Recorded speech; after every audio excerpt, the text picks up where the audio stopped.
This is Surajit and welcome to Learners Buddy YouTube channel. আজকে আমাদের ইন্টেলিজেন্সের লাস্ট ক্লাস, মানে ইন্টেলিজেন্সের যে থিওরি তোমরা এতদিন দেখে আসছো, এটা এই দুটো থিওরি বাদ আছে, এই দুটো থিওরি যদি তোমাদেরকে করানো হয় তাহলে ইন্টেলিজেন্সের টোটাল 8টা থিওরি আমাদের কমপ্লিট হবে, যেগুলো সিটেটের জন্য ইম্পর্টেন্ট।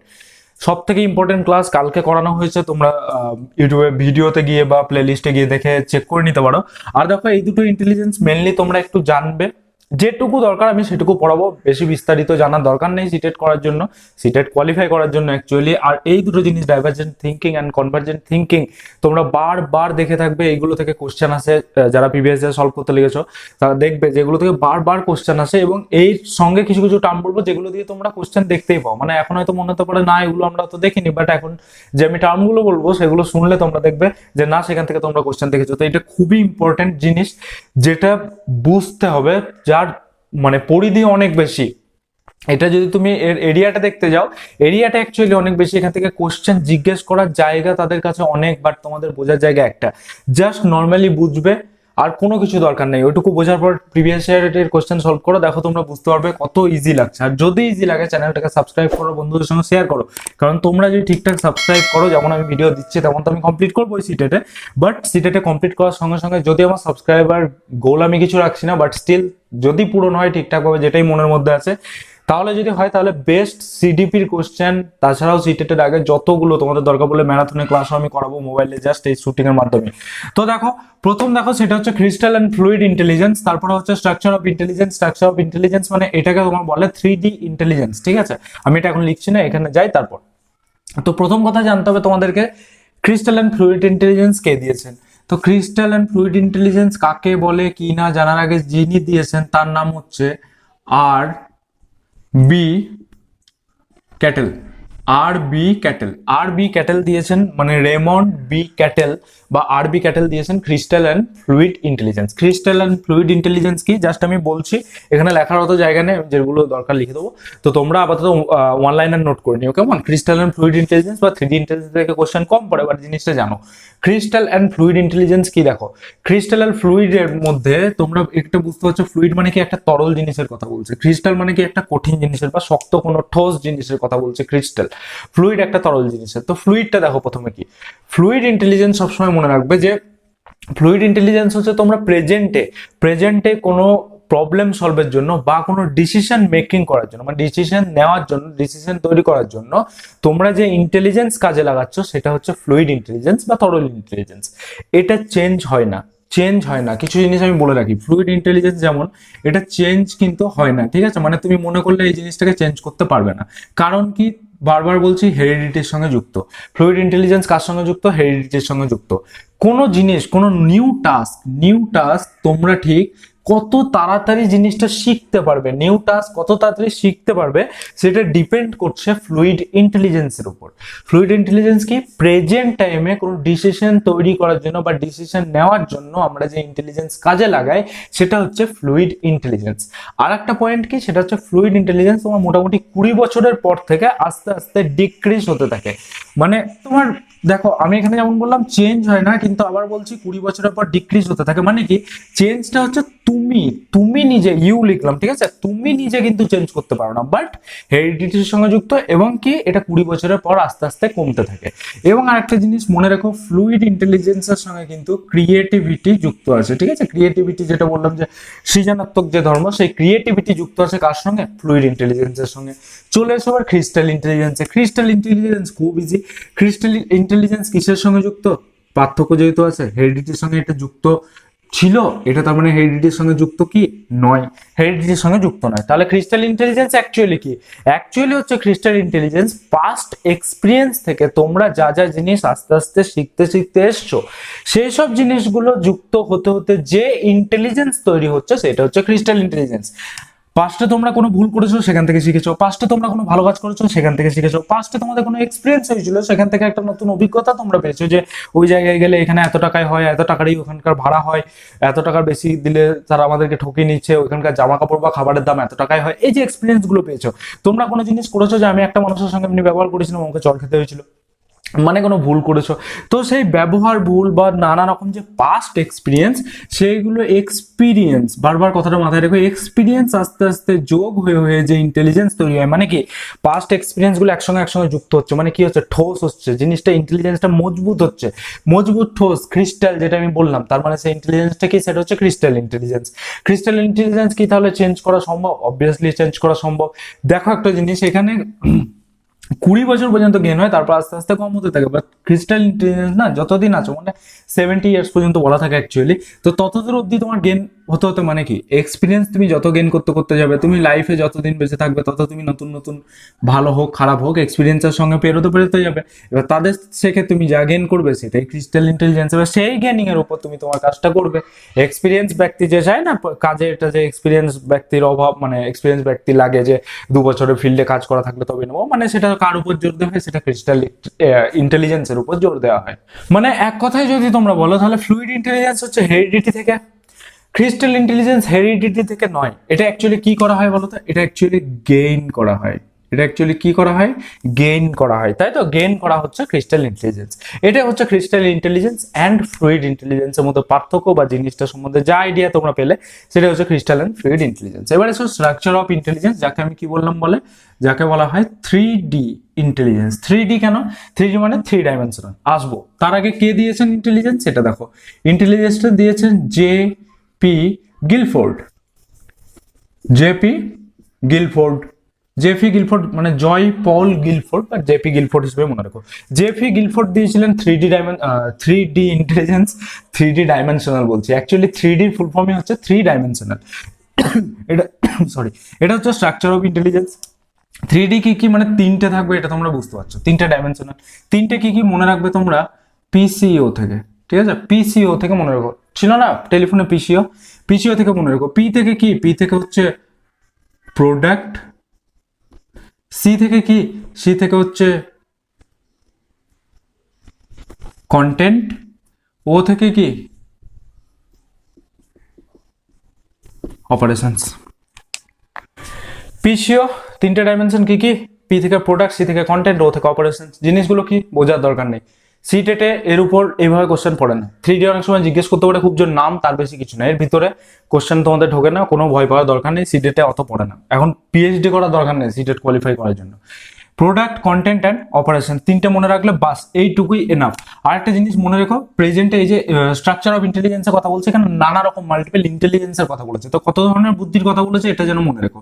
সেটা হচ্ছে 180 টাইপস, ঠিক আছে, 180 টাইপের মেন্টাল অ্যাবিলিটি বা ইন্টেলিজেন্সের কথা বলেছে। কি বলে এটাকে, 3 ডাইমেনশনাল ইন্টেলিজেন্স। প্রথমে প্রথমে ইনিশিয়ালে যখন ইন্টেলিজেন্স, এটা যখন স্ট্রাকচার অফ ইন্টেলিজেন্স তৈরি করেন জেপি গিলফোর্ড, তখন তিনি কি করেছিলেন, তখন তিনি কতগুলো ইন্টেলিজেন্স করেছিলেন, মানে অ্যাকচুয়ালি ফাইন্ড করেছিলেন 120, 120, তারপর আস্তে আস্তে হয়েছিল 150, তারপর সেখান থেকে এখন প্রেজেন্টে সবচেয়ে ইম্পর্টেন্ট যেটা, এটা মনে রাখো, প্রেজেন্টে সেটা হচ্ছে 180, ফ্যাক্টর ছিল 566, অত জানা দরকার নেই। এটাই হচ্ছে 3 ডাইমেনশনাল ইন্টেলিজেন্সের মেন, যেটুকু তোমাদের সিটেটে জানার জন্য দরকার সেটা এটাই।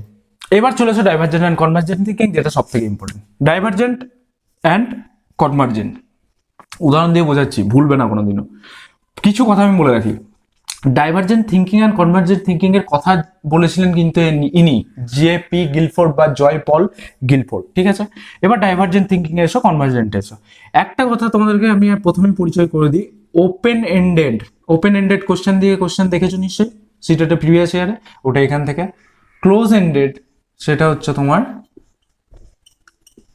কনভার্জেন্ট থেকে। এই দুটো টার্ম যেটা বললাম, এই দুটো টার্ম দিয়ে কিন্তু কোশ্চেন প্রচুর পড়ে, কনভার্জেন্ট আর ডাইভারজেন্ট দিয়ে পড়ে। এবার জিনিসটা দেখো, এখানে লিখলাম ওপেন এন্ডেড, ওখানে লিখলাম ক্লোজ এন্ডেড, কেন নামগুলো এমনি কেন? ডাইভারজেন্ট থিঙ্কিং এর বাংলা নাম হচ্ছে তোমার অপসারী, কনভার্জেন্ট থিঙ্কিং এর বাংলা নাম হচ্ছে তোমার অভিসারী। অপসারী, অভিসারী, ঠিক আছে। দেখো এবার জিনিসটা বুঝো, ডাইভারজেন্ট থিঙ্কিং কি, ধরুন আমি লাইট আছে, এটা একটা লাইট, ঠিক আছে, এখানে লিখছি এটা একটা লাইট, ঠিক আছে, লাইট, আমি চিহ্নটা দিলাম, তোমরা ভালোভাবে বুঝতে পারছো, এটা একটা লাইট বাল্ব, এটা একটা লাইটটা জ্বলছে, মানে কি হচ্ছে, লাইটটা জ্বলছে, সেখান থেকে চারিদিকে কিন্তু আলো ছড়াচ্ছে। এই যে ছোট ছোট দাগ দিলাম না, দেখো তোমরা যখন সূর্য আঁকো তখন এইভাবে সূর্য আঁকো না, এইভাবে দাগ দিয়ে এমনি এমনি এমনি ছোট, আবার দুটো, আবার ছোট, মানে এটা তোমরা কি বোঝাতে চাও, যে তোমরা সূর্যের ডানা গজিয়েছে তেমন তো নিশ্চয়ই বোঝাতে চাও না। মানে অ্যাকচুয়ালি সূর্যের এটা কি বোঝাতে চাও, সূর্য যে সেটা লাইট যেটা সেটা চারিদিকে ছড়াচ্ছে, চারিদিকে দিচ্ছে একটা পয়েন্ট থেকে। সূর্য একটাই দেখছো, লাইট তুমি বাড়িতে একটাই দিচ্ছ, সেখান থেকে চারিদিকে বেরোচ্ছে একটা লাইট, সেখান থেকে চারিদিকে বেরোচ্ছে, যে বিচ্ছুরণটা হচ্ছে, ঠিক আছে। এইটা হচ্ছে তোমার মনে রাখবে ডাইভারজেন্ট থিঙ্কিং এ আসে। কনভার্জেন্ট থিঙ্কিং মনে রাখো ফোকাস কথাটা থেকে, ফোকাস, ঠিক আছে, ফোকাস থেকে কনভার্জেন্ট থিঙ্কিং মনে রাখো। ক্যামেরাতে ফোকাস করে না, এই যে আমার ক্যামেরা যেমন এখন হচ্ছে, আমি জানি না এখন ওই পারে কি ফোকাস হচ্ছে নাকি ব্লার হয়ে যাচ্ছে, মাঝে মাঝে আমার ভিডিওতে দেখবো ব্লার হয়ে যায়। তো কি ফোকাস মানে এই একটা পয়েন্ট, এই পয়েন্টে আমি বাইরে থেকে ফোকাস করছি, মানে সেই ক্যামেরাটা যদি কাছে আনি, তোমরা ফোকাস খুব সহজে বুঝতে পেরেছো ক্যামেরা বলার পর, আই থিঙ্ক কোনো কনফিউশন থাকবে না। যেমন এই জায়গাটা আছে, এখন ফোকাস করছে বলে দেখতে পাচ্ছ, আবার যদি আমার ফেসের উপর ফোকাস করছে তাহলে তোমরা হয়তো লেখাটা বুঝতে পারছো না। তো ফোকাস কথাটা হচ্ছে কনভার্জেন্ট থিঙ্কিং এ। এর ওপেন এন্ডেড ক্লোজ এন্ডেড কি বুঝতে পারবে। ওপেন এন্ডেড মানে কি, ওপেন, মুক্ত, উন্মুক্ত। উন্মুক্ত কি, এই যে একটা পয়েন্ট থেকে বাইরের দিকে নানাভাবে ছড়িয়ে চলে আসছে, মানে সেগুলো কি ওপেন এন্ডেড।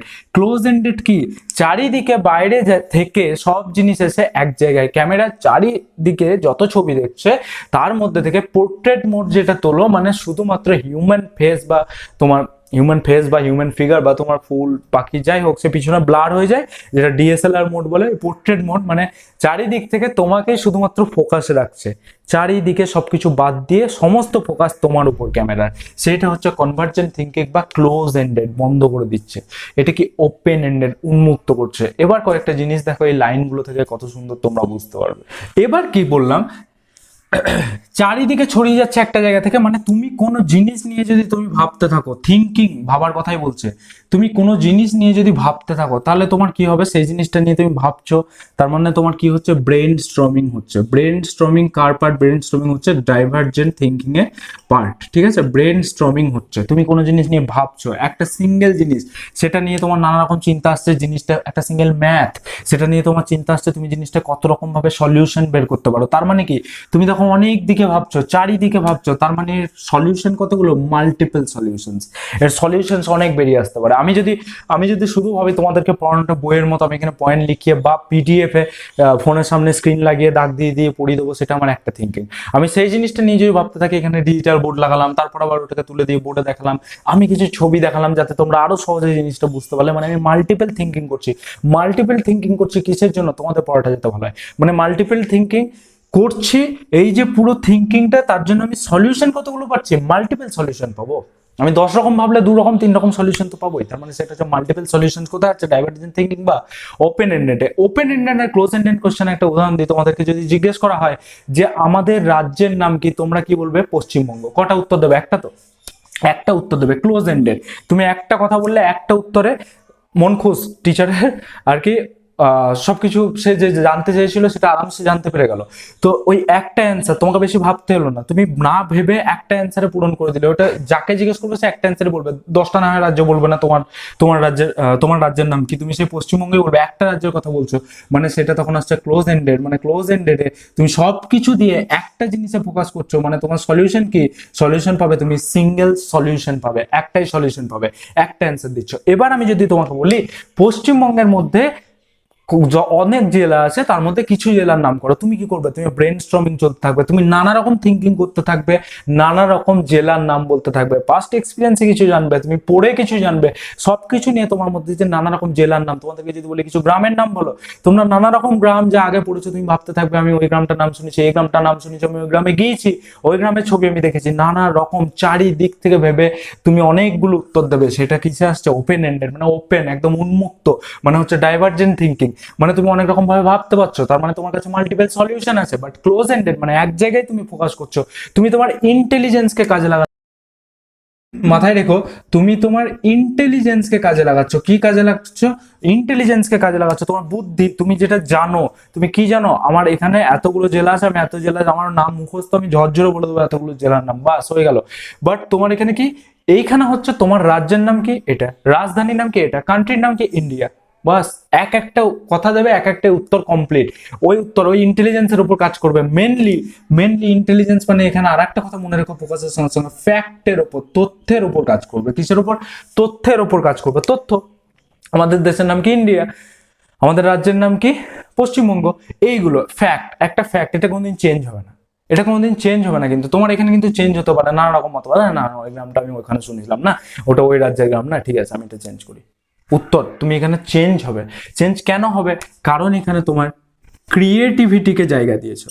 কারণ কেন চেঞ্জ হবে? কারণ এখানে তোমার ক্রিয়েটিভিটিকে জায়গা দিয়েছো, তুমি নতুন জিনিস তুমি ভাবছো, চারিদিক দিয়ে ভাবছো, তোমার তার মানে কি ক্রিয়েটিভিটি বা সৃজনাত্মক ধর্ম তোমার প্রকাশ পাচ্ছে। মানে তোমার এক কথায় বলতে গেলে তুমি অনেক জিনিস খুঁজে পাচ্ছ আস্তে আস্তে। মানে তুমি কি করছো? এক্সপ্লোরিং করছো, এক্সপ্লোর করছো। কোনো জিনিসকে এক্সপ্লোর করা, সেটা গ্রীষ্মের মধ্যে পড়ছে, তার মানে ডাইভার্জেন্ট থিঙ্কিং বা ওপেন এন্ডেড এর মধ্যে। ক্লোজ এন্ডেড মানে বুঝতে পারছো, ফোকাস করছো ফ্যাক্ট বা তথ্যের উপর নির্ভর।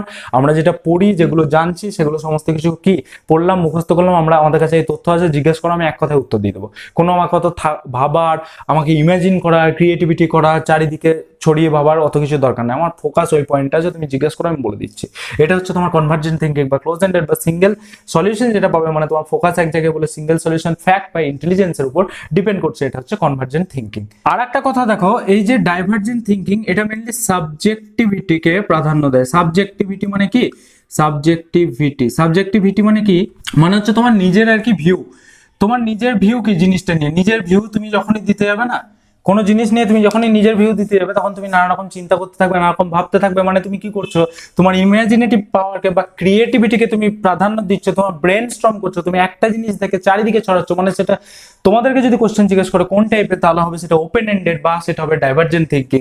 তো এখানে সাবজেক্টিভিটি বা নিজের ভিউকে প্রাধান্য দেবে। তো এখানে কি? এখানে তো একদম আলাদা, এখানে হচ্ছে অবজেক্টিভিটিকে প্রাধান্য দেবে। কাকে প্রাধান্য দেবে? তো অবজেক্টিভিটিকে। কারণ নিজের ভিউর কোনো ব্যাপার নেই, ফ্যাক্ট বা ইন্টেলিজেন্স তুমি যেটা জেনে আছো, যেটা বললে তোমার ক্লোজ অ্যান্সার দিয়ে দিলে ম্যাটার ক্লোজ, সেটা হচ্ছে তোমার কনভার্জেন্ট থিঙ্কিং বা ক্লোজ এন্ডেড। ঠিক আছে, এটা হচ্ছে সি থেকে মনে রাখো, কনভার্জেন্ট থিঙ্কিং সি দিয়ে ক্লোজ এন্ডেড। ঠিক আছে, এটা হচ্ছে অবজেক্টিভিটি। এবার আর একটা জিনিস বলি, লিনিয়ার থিঙ্কিং পরে কনভার্জেন্ট থিঙ্কিং, এটা বুঝতেই পারলে। আর একটা কথা কি, কনভার্জেন্ট থিঙ্কিং এর সবচেয়ে ইম্পর্টেন্ট পয়েন্ট হচ্ছে, সেটা হচ্ছে স্পিড। স্পিড তোমাকে জিজ্ঞেস করবে, তোমার কাছে কোনো ফ্যাক্ট আছে, তোমার কাছে কোনো ইন্টেলিজেন্স আছে, যেহেতু তুমি ইন্টেলিজেন্ট, তোমার কাছে ইন্টেলিজেন্স, এই ফ্যাক্ট তথ্য তোমার সংগ্রহ করা আছে ব্রেনের মধ্যে, সেই জিনিস তুমি উত্তর যখন দেবে তার মধ্যে স্পিড আলাদাই থাকবে। এটা তুমি ভাববে, ভেবে নানা রকম চিন্তা করবে, এটা হতে পারে, ওটা হতে পারে, ভাবতে একটা টাইম লাগবে, তারপর তুমি নিজের মধ্যে সেটাকে ভাববে, তারপর তো তুমি উত্তরটা দেবে। তার মানে এখানে স্পিড একটু বেশি লাগার ব্যাপার আছে। কিন্তু কনভার্জেন্ট থিঙ্কিং এ স্পিড থাকবে, প্রচুর স্পিড থাকবে, কারণ তোমার কাছে ফ্যাক্ট আছে, তুমি বলে দিলে ক্লোজ ম্যাটার, তোমার কাছে ফ্যাক্ট নেই, তুমি বললে আমি জানি না, বাস হয়ে গেল। স্পিড আছে, স্পিডের সঙ্গে সঙ্গে কি আছে বলতো? অ্যাকিউরেসি আছে। অ্যাকিউরেসি মানে কতটা সঠিক জিনিসটা, সেটা আছে। অ্যাকিউরেসি মানে এখানে তুমি অনেক কিছু ভাবলে, হতেই পারে না যে আমার ভাবা সবসময় ঠিক বা তোমার ভাবা সবসময় ঠিক, এমনটা তো হতে পারে না। কিন্তু এখানে অ্যাকিউরেসি আছে, ফ্যাক্ট আছে, তথ্য আছে। বই যেটা লেখা আছে, আমার দেশের নাম ইন্ডিয়া, তো ইন্ডিয়ায় থাকবে। আমার রাজ্যের নাম পশ্চিমবঙ্গ, তো পশ্চিমবঙ্গই থাকবে। ঠিক আছে, তো সেটা অ্যাকিউরেসি, স্পিড, অ্যাকিউরেসি কার মধ্যে থাকবে? কনভার্জেন্ট থিঙ্কিং এ। বুঝতে পারছো? আরেকটা কি, আরেকটা হচ্ছে তোমার লজিক থাকবে। লজিক তো থাকবেই। দেখো, ফ্যাক্ট যখন আছে, বইয়ে যখন লেখা আছে, নানা রকম ভাবে তোমাকে যখন প্রমাণ করে জিনিসটা দিচ্ছে, মানে তার পিছনে কি আছে? মানে সব জায়গায় যেহেতু গ্রহণ হয়েছে বইয়ের ব্যাপারটা, তার মানে নিশ্চয়ই সেটা লেখার পিছনে কোনো না কোনো লজিক আছে, তার জন্যই সেটা সবাই গ্রহণ করছে। মানে এর পিছনে কিন্তু লজিক আছে। কিন্তু এখানে যেহেতু ক্রিয়েটিভিটি আছে, একটা পয়েন্ট থেকে চারিদিকে ছড়াচ্ছে, তাই তুমি কোন লজিকে ভাবছো কিনা সেটা তোমার ব্যাপার। চারিদিক থেকে সবাই মিলে সেটাকে হ্যাঁ নাও বলতে পারে। তার মানে কি, কনভার্জেন্ট থিঙ্কিং এর সবচেয়ে মেন ইম্পর্টেন্ট পয়েন্ট মনে রাখো, বা ক্লোজ এন্ডেড কোশ্চেনে, সেটা হচ্ছে স্পিড, অ্যাকিউরেসি এন্ড লজিক থাকে। আর এখানে ডাইভার্জেন্ট থিঙ্কিং এ তেমন কিছু না, ক্রিয়েটিভিটি, সাবজেক্টিভিটি, এই জিনিসগুলো মেনলি তোমাকে লাইট, যে ফোকাস করা বা ফ্যাক্ট বা ইন্টেলিজেন্স, বা সি থেকে ক্লোজ এন্ডেড বা সি থেকে convergent thinking, and divergent thinking হচ্ছে ওপেন এন্ডেড। একটা লাইট চারিদিকে ছড়াচ্ছে, বা একটা সূর্য থেকে, তোমরা এটা খুব ইজিলি মনে রাখতে পারো, একটা ক্যামেরা থেকে, C for camera, C for convergent thinking, C for close ended. আর এটা হচ্ছে ডাইভার্জেন্ট থিঙ্কিং, সান থেকে তোমরা মনে রাখতে পারো। এখান থেকে নানা রকম কোশ্চেন দেবে, কোশ্চেন দিয়ে তোমাকে জিজ্ঞেস করবে যে এটা কোন টাইপের, ওপেন এন্ডেড না ক্লোজ এন্ডেড, বা তোমাকে কোনো ওপেন এন্ডেড কোশ্চেন দিয়ে তার অ্যান্সার দিয়ে বলবে সেই স্টুডেন্ট কোন টাইপের থিঙ্কিং করছে। তখন তুমি জিনিসটা যেমন বুঝবে, দেখো ফ্যাক্ট বা ইন্টেলিজেন্স থেকে এক কথা উত্তর দিয়ে দিয়েছে, কোনো ব্যাপার নেই, মাথা কাটানোর কোনো অত ব্যাপার নেই, তাহলে সেটা হচ্ছে কনভার্জেন্ট থিঙ্কিং। আদারওয়াইজ হচ্ছে ডাইভার্জেন্ট থিঙ্কিং। যদি বলা হয় divergent thinking and convergent thinking এর মধ্যে কোনটা বেস্ট, হয়তো কোশ্চেন পড়বে না, বাট আমি স্টিল মনে করি যে ডাইভার্জেন্ট থিঙ্কিং হচ্ছে বেস্ট। কারণ ডাইভার্জেন্ট থিঙ্কিং সে নানা রকম ভাবার একটা টাইম পাচ্ছে, নিজে এক্সপ্লোর করা, নিজে ক্রিয়েটিভিটি দেখাবে, নিজে ব্রেন স্টর্ম করা একটা জিনিস পাচ্ছে, ওপেন এন্ডেড, মুক্তভাবে শেখার একটা তার মধ্যে প্রচেষ্টা যাচ্ছে, বা মুক্তভাবে সে শিখতে পারছে। তাই divergent thinking I think best. কারণ ডাইভার্জেন্ট থিঙ্কিং থেকেই কনভার্জেন্ট থিঙ্কিং চলে আসবে। কারণ ডাইভার্জেন্ট থিঙ্কিং নানা রকম ভাববে, একজন টিচার সে ঠিক ভুল সবকিছু বলবে, তার ডাইভার্জেন্ট থিঙ্কিং কে বা ওপেন এন্ডেড যে কোশ্চেন, সেটাকে প্রাধান্য দেবে, ওপেন এন্ডেড কোশ্চেন করবে। তার জিনিসটাকে প্রাধান্য দিয়ে সে যখন জিনিসটা শিখে যাবে, সেটা যখন তার মধ্যে ইন্টেলিজেন্স হিসেবে স্টোর হয়ে যাবে, তখনই সেটা পরিণত কিছু হবে কনভার্জেন্ট থিঙ্কিং এর। কারণ নেক্সট সিচুয়েশনে তাকে আর 10 বার সে একই জিনিস ভাবতে হবে না, বাট তার ভাবাটা পরের মানে ফিউচারের জন্য তার কাজে লাগবে। আশা করি ক্লাসটা ভালো লেগেছে। যদি ভালো থাকে একটা লাইক, ভালো লাগলে একটা লাইক করো, চ্যানেলটাকে সাবস্ক্রাইব করো, কমেন্টে জানিও যদি তোমাদের কোনো অসুবিধা থাকে। আবার দেখা হচ্ছে নেক্সট ভিডিওতে কালকে। বাই।